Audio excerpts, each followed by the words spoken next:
But in that T-shirt, I just thought he was the best thing ever. And he loved footy and he loved Richmond, so I loved footy and I loved Richmond.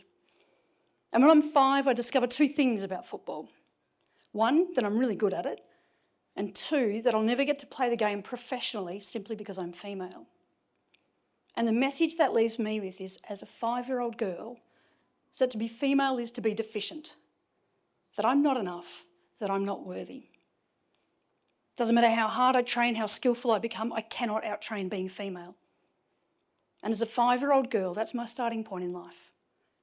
That to be female is to be deficient, that I'm not enough, that I'm not worthy. I didn't get to play junior footy as a kid like the boys did, or the girls do now, but I did get to play on the oval at recess and lunchtime with the boys because they let me play. And it's probably my first example of the power of male allyship. Those boys let me play on the oval. They didn't let the other girls play. Why? Why me? Because I had achieved that masculine definition of success in that I could play like a boy. And I'm really appreciative to those boys for their allyship, because I don't know if I'd be standing here in front of you today had they not fostered my passion for the game. It was the only place I had to do what I wanted to do. I eventually found football. I started playing in the Victorian Women's Football League when I was 21. I played for about 13 odd years. I captained a premiership in what is the Victorian Football League now, the state league competition here.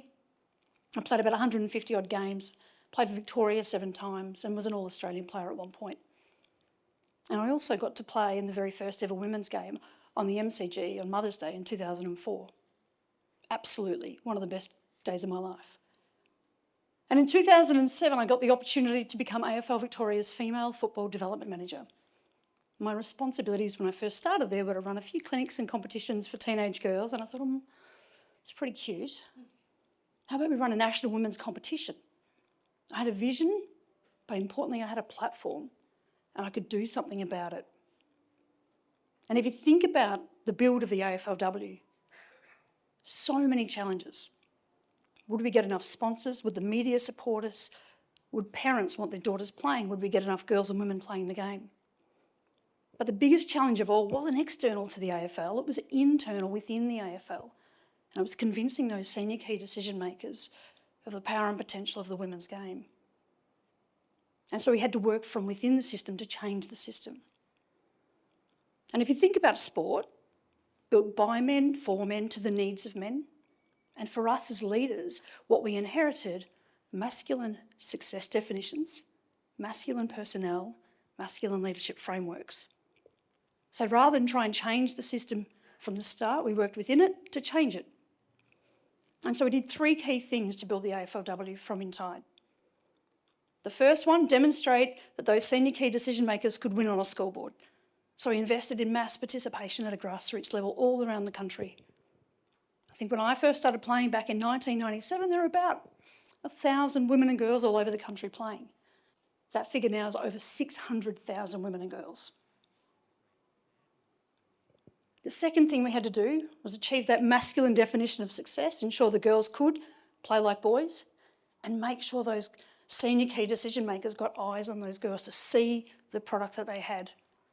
And so we built a high performance program, very similar to what the boys had had for many, many years, and we made sure those girls could play like boys. And the third thing we had to do is we had to tell the story. I'm a big believer if a tree falls in the forest and no one hears it, you may as well not have done it. So we put all the girls on social media and we taught them how to control their own narrative and tell their own story. And that's how we built the AFLW. And what did I learn from that? A whole bunch of things. And not because I got it right all the time. In fact, a lot of my best lessons I've got are because I stuff stuff up. And I love the fact that I can look back at my own journey because I had a crack, but I made mistakes, and then with those mistakes comes wisdom.